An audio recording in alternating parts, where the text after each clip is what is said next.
Hello viewers, বন্ধুরা, একই সাথে 3 in 1 রান্না। আমি ভাতের মধ্যে প্রথমে ওলটা, মুখরোচক ওল ভর্তা, জানেন আপনারা সবাই, খুবই স্বাদের হয়, এটা দিয়ে দিয়েছিলাম।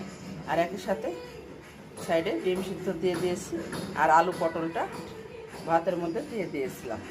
সিদ্ধ হয়ে গেল, 20 মিনিটে আমি সব রান্নাটা করে ফেলেছি। এর আপডেটটা দেওয়া থাকবে সপ্তর্ষি দাস ব্লগ চ্যানেলে, এর লিঙ্ক দেওয়া থাকবে। তারপরে আমি ডিম রান্না করার সময় যে পেঁয়াজ রসুন ভেজেছি সেইটাই আমি এটার মধ্যে দিয়ে দিয়েছি, এই ভর্তার মধ্যে।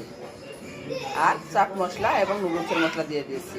এই তরকারিতেও চাট মশলা, নুডলসের মশলা এবং এলাচ, দারুচিনি সহ সব কিছু, কাঁচামরিচ, শুকনো মরিচের গুঁড়ো সব দিয়ে রান্না করে ফেলেছি। প্লিজ সাবস্ক্রাইব করবেন, আমাদের সপ্তর্ষি দাস ব্লগ চ্যানেলের সাথেই থাকবেন। সপ্তর্ষি দাসের আরেকটি চ্যানেল আছে, সপ্তর্ষি টিভি, ওটাও আপনারা দেখে সাবস্ক্রাইব করবেন। খুবই মজাদার, একই সাথে 3 in 1 রান্না, ভাত সহ। তাও আমি